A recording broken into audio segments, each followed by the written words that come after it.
Hey, cutie. What are you doing? What the what? Oh shit.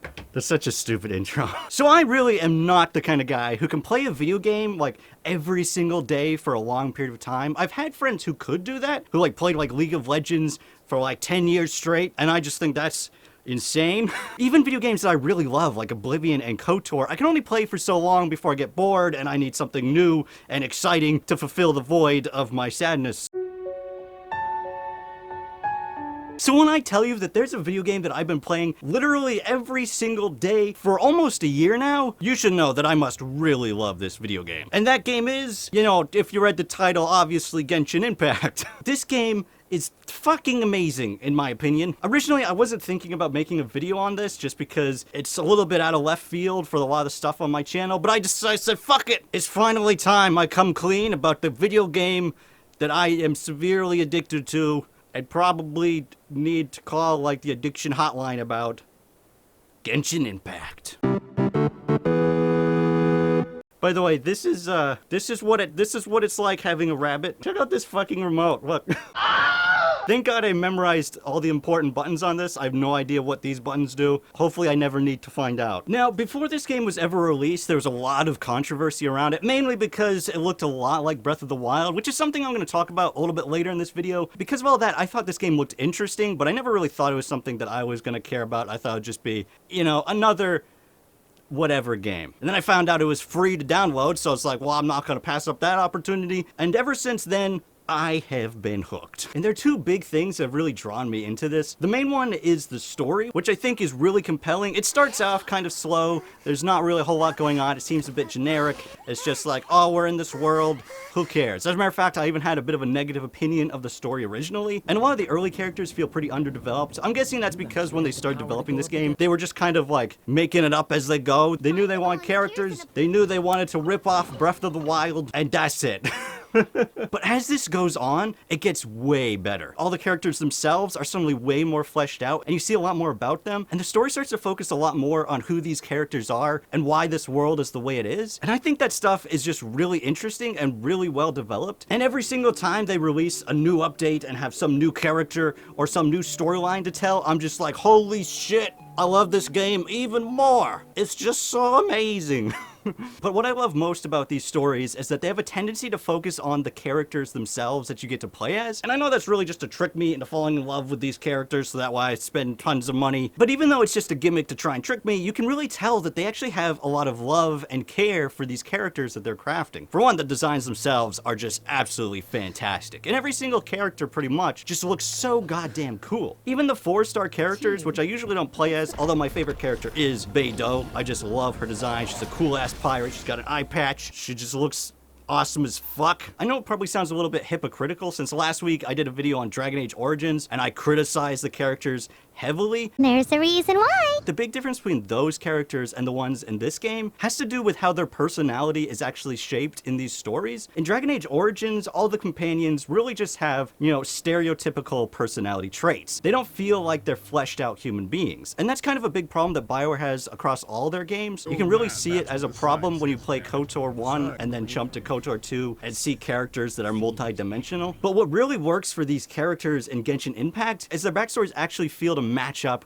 with who they are as a character. For example, one of my favorite characters, Zhongli, on the outside, he seems like he's just a laid-back, very knowledgeable guy. But as you start to dig through the layers and get to who he is at his core, you realize that there's actually this deep loneliness to him because he's existed for so long and just witnessed everything change and move on without him. But he doesn't just stagnate as a character through this whole story because you actually get to see him grow and move on from his past, finding something new and exciting to do. And that makes him feel incredibly human. And even though Zhongli is the best example of this case, each one of these characters still has a really fleshed out multi-dimensional backstory. It's not just this is the funny one and this is the strong one and this is the sad one. They all have a little bit of sadness and a little bit of positivity within them. And you get to really see all of that throughout this game, which is honestly incredibly impressive. I mean, it's really difficult as it is just to create one really fleshed out multi-dimensional character, but to do it every single time with pretty much every single playable character in this game is absolutely mind-boggling. And whoever's doing the writing and design for these characters is doing an amazing job. Now, there's one character that I know is pretty controversial overall. You either love her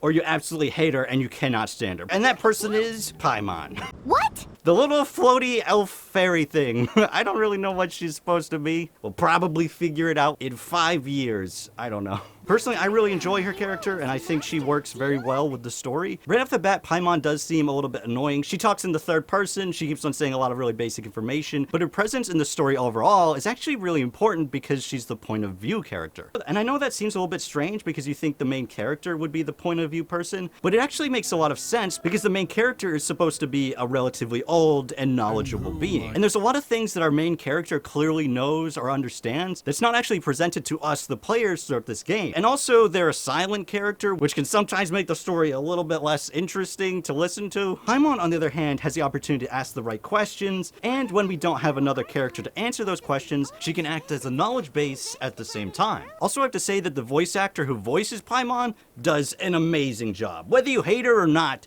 you can't deny that they do a really good job with this character. Paimon will do her best to be a great guide.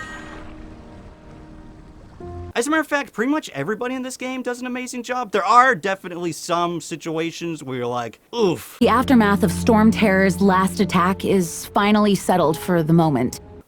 Yeah, that wasn't delivered very well. But it's clear that whoever was in charge of this actually gave them some proper stage direction for the most part, as well as really helping them understand who their character is, which is incredibly useful for a voice actor. It's one of the main reasons why Oblivion's voiceover work sounds horrible the majority of the time. I mean, I love it, but it's bad. You stupid? Okay, I know, there's a major elephant in the room and I still have not touched upon it, so I guess we should probably go there. Now, personally, I don't really think that it's that big of a deal, but there's a lot of people who've destroyed their PS4s over this, and I have to say, why?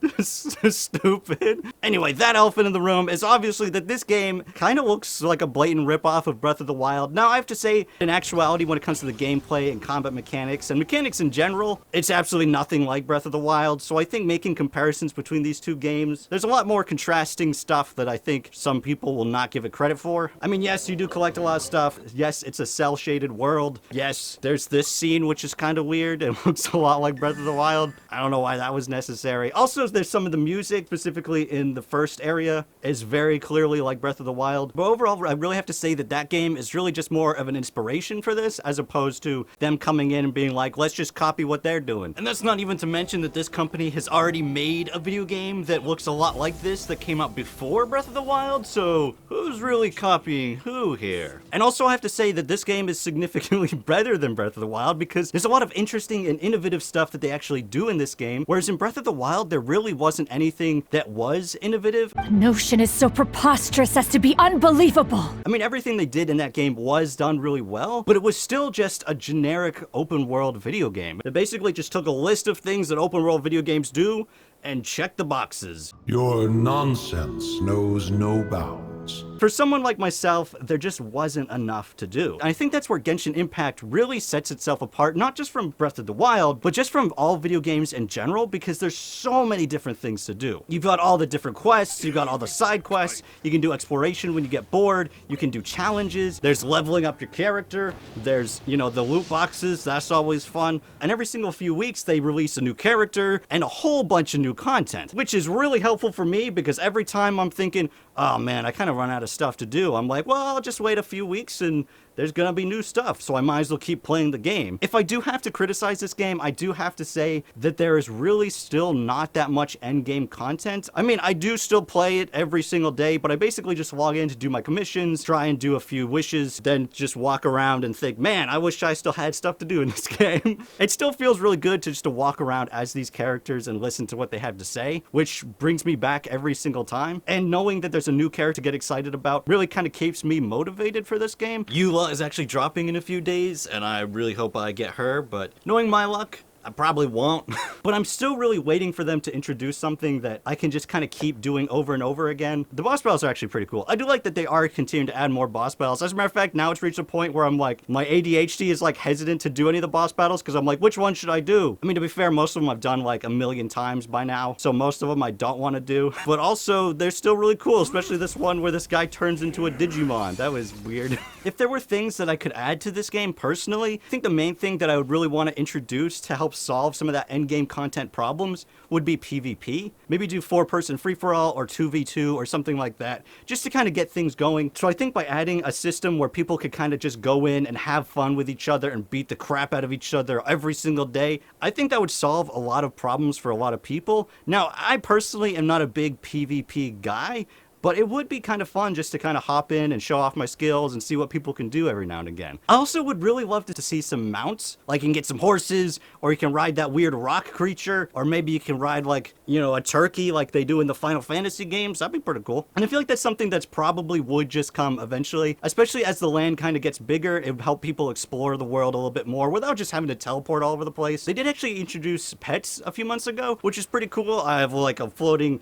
water thingy, and I also have like a floating ball thingy. But I would love to see the introduction of more interesting pets like a cat, or, you know, a dog, or, you know, like something cooler than a cat or a dog. I also think it'd be a good idea to introduce like a new game plus mode, which I think would kind of help with some of the end game content stuff, where you restart the story all over again, but you still have all the same characters and they're leveled up and the world is still at the same level. I think that would be really cool. I don't know if that's something they would actually do, but I feel like it's just a smart idea. Just like, you know, redo it like on a hard mode. They do that with mobile games all the time. Every game nowadays has a new game plus mode.